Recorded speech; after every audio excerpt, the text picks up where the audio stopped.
Perfect Wisdom. With the divisions of the Abhisamilakra. Translated by EdwardConze 1904–1979. University of California Press, Berkeley, Los Angeles, London. Chapter 64. Right Exposition. The unimpeded concentration. The cognition of the non-existence of the object of the knowledge of all modes. Subhuti. Deep, O Lord, is the perfection of wisdom.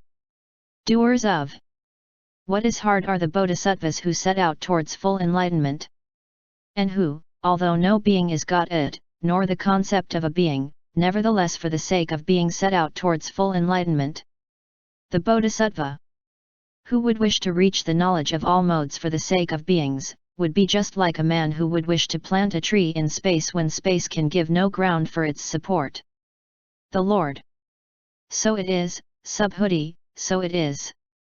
Doers of what is hard are the bodhisattvas who, for the sake of beings, set out towards the knowledge of all modes and who, having fully known that knowledge of all modes, will then set beings free from their attachment.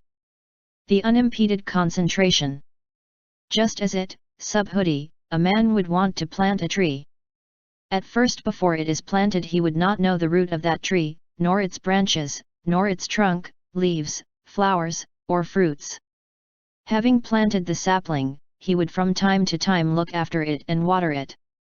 Gradually that tree would become fully grown, with branches, leaves, flowers, and fruits. And the man would enjoy its leaves, flowers, and fruits. Just so, Subhuti, those bodhisattvas, who for the sake of all beings set out for full enlightenment, they will, coursing gradually in the six perfections, reach the knowledge of all modes. And they will serve all beings as if they were leaves, flowers, and fruits.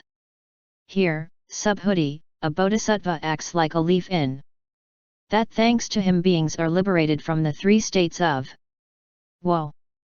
He is a flower in that thanks to the bodhisattva, the great being, beings are reborn in good warrior families, good Brahmin families, good householder families, that they are reborn in the realm of the four great kings, too.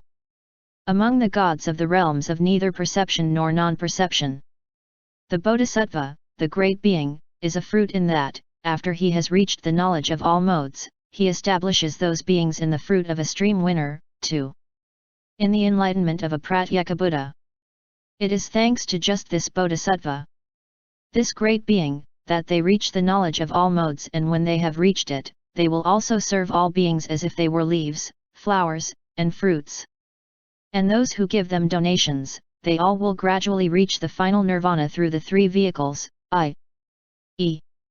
by the vehicle of the disciples, the vehicle of the Pratyeka Buddhas, or the great vehicle they will win full enlightenment.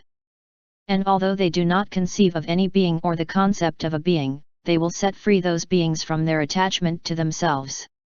It is thus that the bodhisattva, the great being, should course in perfect wisdom, i.e. in the conviction that those beings for whose sake I will reach the knowledge of all modes cannot be apprehended or conceived. Subhuti.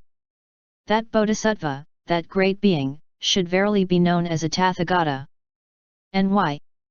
For it is thanks to the bodhisattva that all the hells are cut off.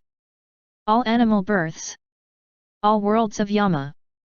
All untoward moments and states of woe, all poverty-stricken states, all inferior destinies, and the whole world of sense desire, the whole world of form, the whole formless world. The Lord. So it is, Subhuti, so it is. Just as a Tathagata should the bodhisattva be known. If, however, Subhuti, there were no bodhisattva, then the full enlightenment of the past, future, and present Buddhas and Lords would not be conceivable. There could be no manifestation of Pratyeka Buddhas in the world, nor of Arhats. And the hells, too. The formless world could not be cut off.